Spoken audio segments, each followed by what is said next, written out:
Have you ever wondered why, however, the mighty warriors and legendary gold knights? It was precisely a young orphan of Japanese descent, the only one capable of wounding Hades' real body and defying the logic of the gods for ages on end. The answer to this lies not only in his training at the sanctuary, but in an identity forgotten by time, which is about to return. In the Heaven Saga, I'm talking about the first Pegasus Saint.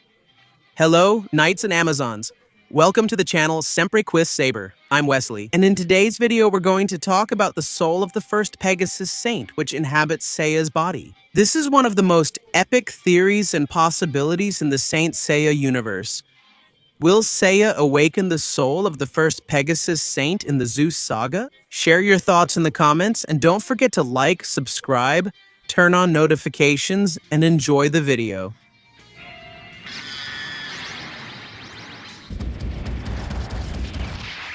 Sempre quis saber.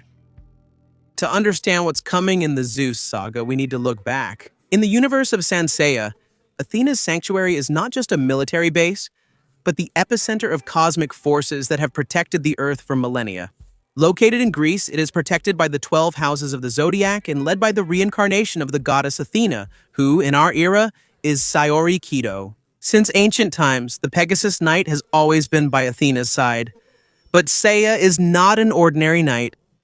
Let's go to the records of past holy wars like the one described in the Lost Canvas or in the canonical Next Dimension. Pegasus is the only human who managed to do the impossible: injure an Olympian god. In Next Dimension, we find out that the Pegasus from the 18th century was also the closest friend of Hades' vessel. But what many don't know, and which will be the trigger for the Zeus Saga, is that Seiya's soul carries the name and essence of the first Pegasus Saint, who is Odorio. Is it really Odorio? Was he the first official version of the first Pegasus Saint introduced to the fans? He was revealed in the game Saint Seiya Online, which features a full story mission with the help of Odorio. This first Pegasus Saint was so important that the village next to the sanctuary was named after him. However, recently we had another official version of the first Pegasus Saint revealed. I'm talking about Shishin. This character, another version of the first Pegasus Saint, introduced in the manga The Rise of Poseidon. However, here in this video, we will use Odorio as the original soul of the Pegasus Saint. Odorio was not just a human who wore armor. He was a primordial entity, a soul forged at the dawn of time to be the balance between humanity and the divine. When Seiya awakens these memories from his past lives, he will stop being just an invader of Olympus and become a direct threat to Zeus's throne. After the epic battle in the Elysian Fields against Hades, Seiya ended up in a vegetative state, trapped by the curse of the sword of the king of the underworld, Hades. In his final moments, he realized that this human was not a stranger. He recognized the look of the one who faced him. At the beginning of creation, the curse was not only meant to kill Seiya, but also to seal Odorio's soul, preventing the mythological Pegasus from returning for the final battle against Olympus in the Zeus Saga. The conflict begins because the gods of Olympus, led by the remaining deities and the Lord of Thunder himself, decide that humanity has crossed the line. After defeating gods like Poseidon and Hades, the stakes are raised for judgment, and the Bronze Saints, Shiryu, Yoga, Shun, and Ikki, find themselves powerless without their leader. This is where the narrative shifts. Seiya's soul, wandering between life and death, encounters the spirit of Odorio. Imagine the scene. Seiya, after being defeated by a god, surrounded by a gray Cosmo, begins to hear echoes of galloping and neighing that make the universe tremble. It's not the bronze cloth calling out to him, it's his very own essence demanding his return. To give depth to this transformation, we need to understand the divine hierarchy. At the top of Cosmos' hierarchy of power, we have the Great Will, or the Ninth Sense. Odorio was the first human after the gods to touch this will. In the mythological era, he was Athena's heavenly servant, who chose to protect her. Thus, Pegasus, the mythological one, became human, together with Athena, to reincarnate throughout the ages and protect peace on Earth. Unlike other knights, who depend exclusively on their constellations, Odorio possessed primordial Cosmo. When Seiya recovers those memories, he will remember all his past lives. He will see the construction of the sanctuary. The first time the Pegasus cloth was bathed in divine blood, and the exact moment when Zeus decided that Athena should rule the earth. What Seiya becomes completely changes the battlefield.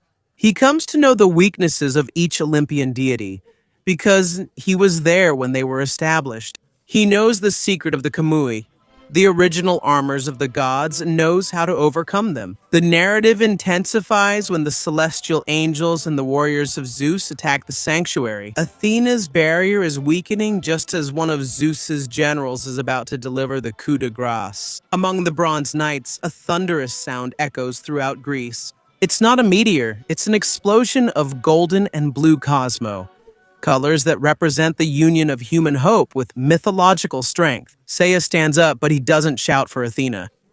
First, he speaks with a voice that resonates like 1,000 thunders. He introduces himself as the reincarnation of Rhodorio, the first Pegasus. At this stage, Seiya's armor undergoes its final mutation. It is no longer the divine armor we saw in Hades. It becomes the forbidden Pegasus armor. Its wings are not just decorative. They have the ability to tear through dimensions and nullify the control over time exercised by gods like Kronos. The big difference with Seiya, awakened as Rhodorio in the Zeus saga, is his access to the ninth sense, while the Gold Saints mastered the seventh sense, which is the essence of Cosmo, and some have reached the eighth, the Arayashiki, which is control over death. The ninth sense is the level of the creator gods. By recovering his mythological memories, Seiya understands that the soul of Pegasus was created to be Earth's own defense system against divine tyranny. He remembers that Pegasus is the only constellation that is not just a drawing in the sky, but a seal of power. Seiya's techniques evolve drastically. The primordial Pegasus meteor is not just punches at the speed of light. They are fragments of supernovas that ignore the defense of Sepphoris or the scales. Absolute Pegasus Whirlwind, a technique that envelops the enemy in a spatial distortion, where the weight of all the sins committed by the gods against humanity is cast upon them. The climax of this awakening takes place on Mount Olympus. Zeus, the god of gods, looks at Seiya and doesn't see the Japanese orphan who suffered in Mitsumasa Kato's orphanage. He sees his old adversary. Zeus would say, "Rhodorio, you dared to return after millennia of oblivion." Seiya replies that humanity's memory never dies. It only sleeps. He explains that every time a night rises, it's a piece of Rhodorio's soul. Taking action, Seiya argues that the gods became arrogant and forgot that their existence depended on faith and life on Earth. With the awakening of Rhodorio, Seiya stops being a pawn in the gods' game. At the end of the Zeus saga, the full recovery of his power and memory allows him to seal Olympus, so that humanity can walk on its own.